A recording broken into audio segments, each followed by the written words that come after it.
পাল্টাপাল্টি হামলায় Iran Israel সংঘাত তুঙ্গে। বুধবার রাতেও দফায় দফায় ইসরায়েলের বিভিন্ন জায়গায় ক্ষেপণাস্ত্র ছুড়েছে ইরান। তেহরানের দাবি, হাইপারসনিক ক্ষেপণাস্ত্রগুলো ইসরায়েলের আকাশ প্রতিরক্ষা ব্যবস্থা ভেদ করে সফলভাবে আঘাত এনেছে।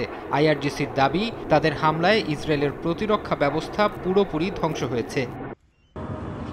এর আগে ইরানের বেশ কয়েকটি স্থাপনায় হামলার দাবি করে ইসরায়েল। আন্তর্জাতিক পরমাণু শক্তি সংস্থা জানায়, তেহরানের দুটি সেন্ট্রিফিউজ উৎপাদন কেন্দ্র ক্ষতিগ্রস্ত হয়েছে। ইরানের রকেট লঞ্চারগুলোতেও হামলার দাবি করে ইসরায়েল। নেতানিয়াহু প্রশাসনের দাবি, ইসরায়েলে এ পর্যন্ত 400 ব্যালিস্টিক ক্ষেপণাস্ত্র ও 1000 ড্রোন ছুড়েছে ইরান। ইসরায়েলের জনগণের উদ্দেশ্যে বুধবার ভাষণ দিয়েছেন বিনিয়ামিন নেতানিয়াহু। তিনি বলেন, ইরানে হামলার লক্ষ্য তাদের পরমাণু সক্ষমতা ও ব্যালিস্টিক ক্ষেপণাস্ত্র ভান্ডার গুড়িয়ে দেয়া। চলমান হামলার মাধ্যমে ধীরে ধীরে নিজেদের কাঙ্ক্ষিত লক্ষ্যে ইসরায়েল পৌঁছাচ্ছে বলেও দাবি করেন নেতানিয়াহু। ইসরায়েলের পক্ষে থাকায় ট্রাম্পকে ধন্যবাদ জানান তিনি। এসএমসি ওটসালাই এলো আরো উন্নত নতুন প্যাকে, জীবন বাঁচায়, জীবনকে এগিয়ে নিয়ে যায়। বুধবার জাতির উদ্দেশ্যে এক ভিডিও বার্তায় ইরান কখনো আত্মসমর্পণ করবে না বলে সাফ জানান আয়াতুল্লাহ আলী খামেনি। কারো চাপিয়ে দেয়া যুদ্ধও তেহরান মানবে না বলে হুঁশিয়ারি দেন ইরানের সর্বোচ্চ ধর্মীয় নেতা। ইরান কখনো আত্মসমর্পণ করবে না। যারা ইরানকে জানে, এই জাতির ইতিহাস জানে, তারা কখনো এই দেশের বিরুদ্ধে হুমকির ভাষায় কথা বলে না।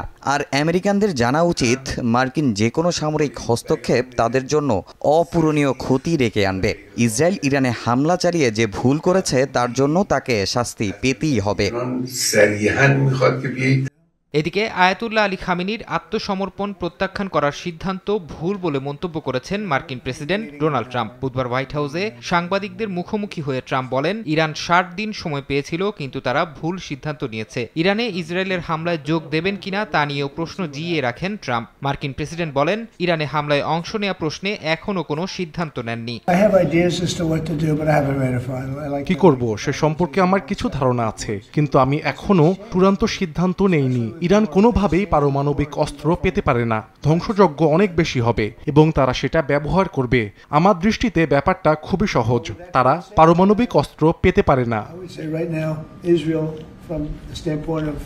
ইরান ইস্যুতে মার্কিন প্রেসিডেন্ট যে সিদ্ধান্ত নেবেন তা বাস্তবায়নে যুক্তরাষ্ট্রের সেনারা প্রস্তুত আছে বলে জানিয়েছেন দেশটির প্রতিরক্ষা মন্ত্রী পিট হেগসেথ। বুধবার সিনেট আর্মড ফোর্সেস কমিটিতে দেয়া বক্তব্যে তিনি ইঙ্গিত দেন, কয়েকদিনের মধ্যেই ইরান ইসরায়েল সংঘাত ইস্যুতে যুক্তরাষ্ট্রের অবস্থান স্পষ্ট হবে।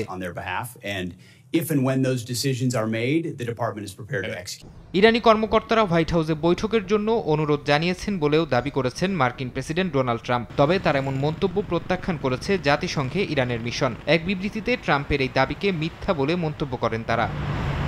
ফারহাদ চৌধুরী, সময় সংবাদ।